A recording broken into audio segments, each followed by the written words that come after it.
Hi, this is Dennis with Second Chance Tackle, and I'm making a follow-up video to the one that I was just made on the Penn Fierce 8000 unit.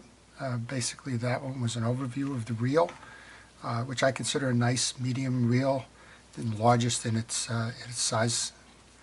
And I wanted to take it apart for you so that I could show you an inside look at what drives this unit, as well as give you some brief tips on basic maintenance. And if you happen to be working on one of these reels, give you an idea of how to take it apart and reassemble the reel. So I'll start by removing the handle. The handle is a screw-in, and it is removed by turning it clockwise. I put it in a parts tray. I think if you've watched some of my other videos, you know that I like to keep a parts tray for all the small pieces and parts. That way you know where to go to get them when you go to reassemble a reel. I simply use the bottom of a milk jug. So working backwards on this reel, you want to take the bump shield off first. That's a small Phillips head screwdriver, and it's located at the base of the reel. And this is going to go in the parts tray. And then we have four Phillips head screws that are for the drive side. I use a flat screwdriver. It has the ability to use a Phillips head there, but the first turn, because it seems to be a little bit tighter, I like to use the flat bladed screwdriver on. Then I'll switch over to the Phillips head. This reel's got 4+1 ball bearings. It's got a ball bearing on each side. It's got a ball bearing on the pinion gear, and it's got a ball bearing on the bail for the line release. The +1 is the anti-reverse bearing. I'll show you those as we go through the disassembly and assembly. Now this is a new reel, so there's no maintenance required on it. However, when I open it up, I'll point out where those maintenance points are. And again, I've taken the screws out of the side plates, and I will put them, once they're loosened, I will put them into the tray.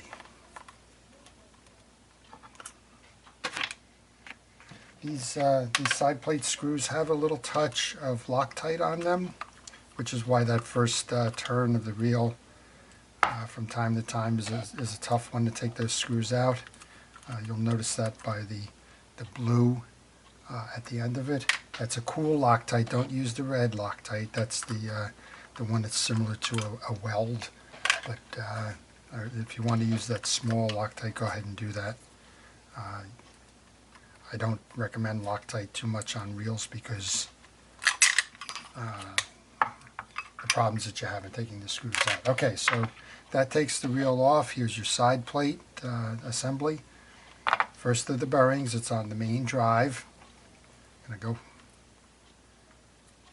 to run this down so you can get access to the two screws that drive the shaft.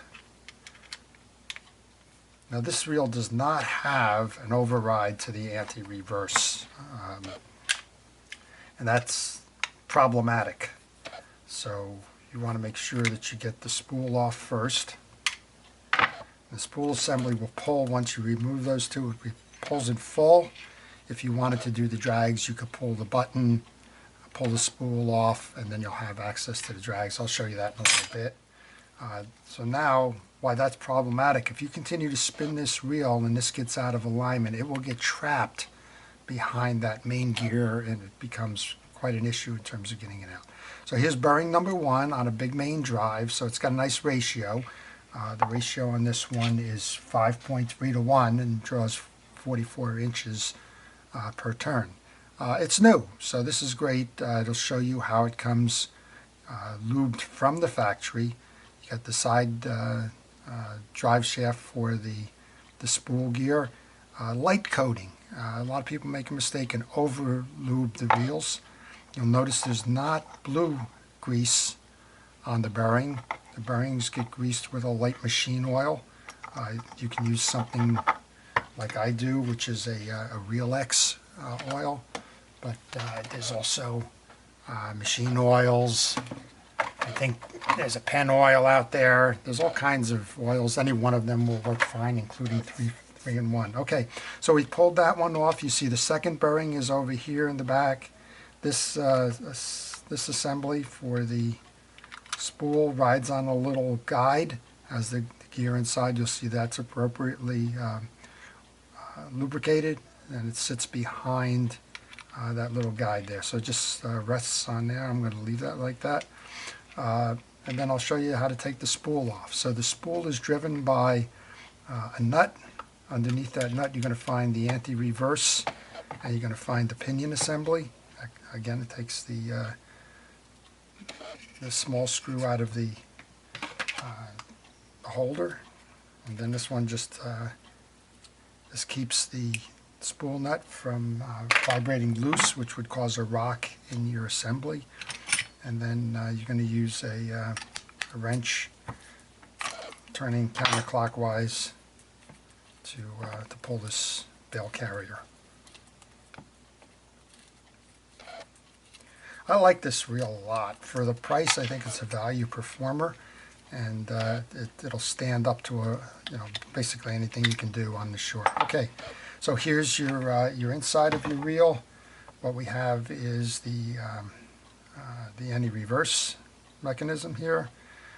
We have an assembly underneath that sits the anti-reverse bearing, and the main gear bearing, which is a brass shaft. And again, for the purposes of this video and the time that we really have in this, I'm just going to leave this one alone for now. But you can get access to that core assembly simply by removing those 3 Phillips head screws with the screwdriver.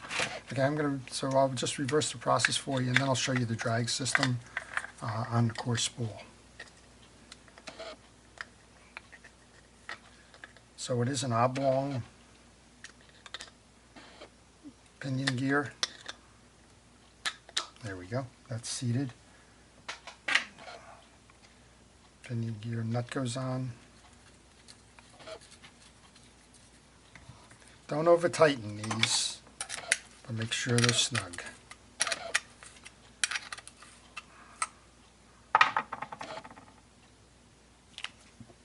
And then we put the holder in place.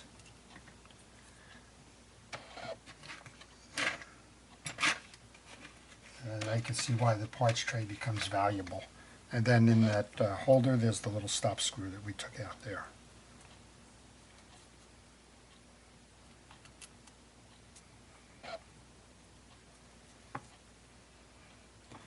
You may notice I wear a glove on my non-working hand.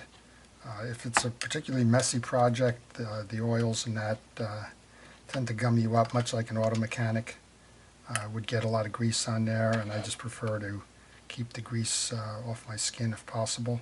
The downside is the small parts like I'm working on right now are difficult if you're working with a latex glove, so there's a trade-off to be made there. But I recommend, if you can, to go ahead and wear those gloves. Okay, so that's the piece that goes there. Next, in reverse order, was the drive gear. Again, this has got plenty of lubrication on it because it's new. If you were lubing, you could hit that bearing with some fresh oil. Make sure that the shafts are clean, and the outside gear is done as well. Now this goes in before this shaft gear goes on, because a lot of times these reels do not have the clearance between the two, so you always can pull that shaft gear off first. And then there's a flat side of the shaft gear, which aligns with the carrier assembly, which has the 2 small flathead Phillips screw nuts that hold that in place. This is the first.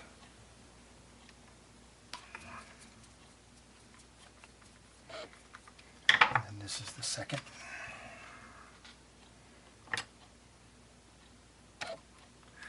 So one of the complaints that I've got from folks who have this is that you do not have that free spool that allows the reel to go backwards in anti-reverse mode. It's an older feature. I'm not sure everybody used them, but from time to time, if you wanted to fight that fish manually, it would be the way that you would do that. Okay, and then we're just going to close this back up. Here's the four screws here. Phillips head side screws.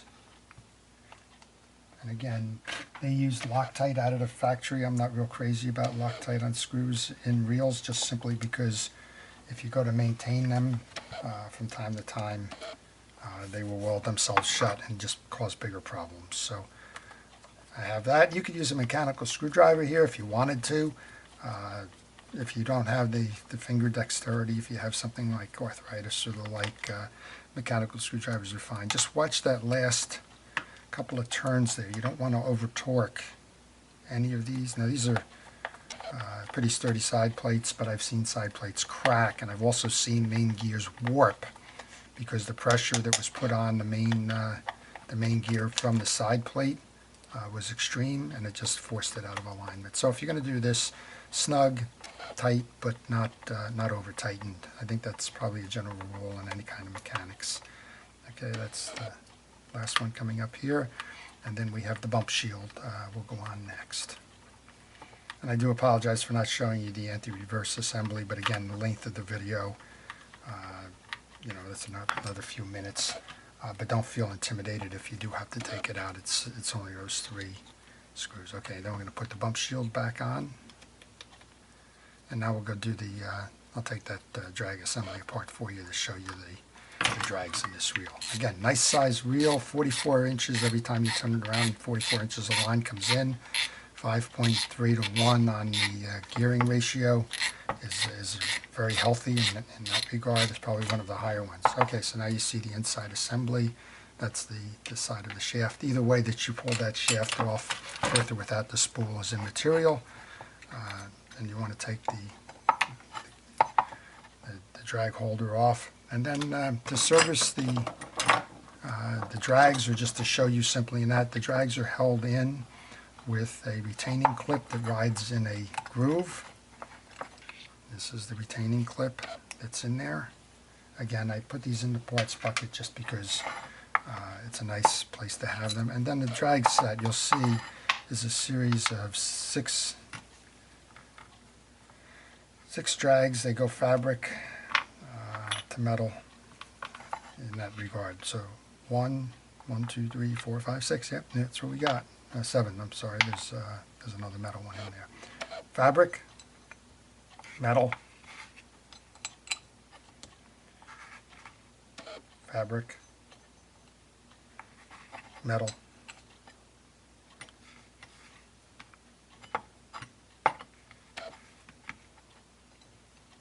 fabric, eared, don't you know I got them backwards. Fabric, metal,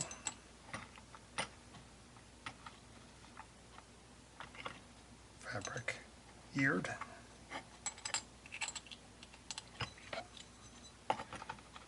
fabric, metal,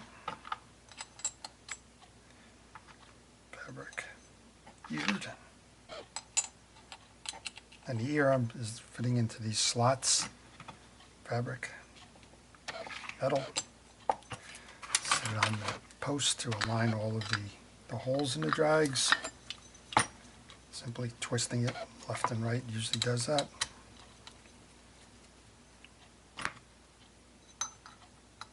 Some people prefer to just put the drags on after they put the spool back in. That way you can keep the tabs aligned. Either way works fine. Okay, now we got the drag set back in, retaining clip. It rides again in a little groove there. Retaining clip is in, and drag knob tensioner is in. Okay, so that's it. Last thing I'm going to do is just put the handle back on it. And I hope that this is giving you an inside look into the reel. And it's let you know that they're all high quality parts. We didn't see any plastic or any things that would cheapen the assembly of this reel. So it's a very durable reel, very nice performer, and again for the price, I think it's a very reasonable price when you consider price versus value. So I hope that helps in your buying decision. And if you had one apart and you're wondering how it went back together again, I hope that brief overview showed you how to do that. So thank you again for watching. This is Dennis at Second Chance Tackle.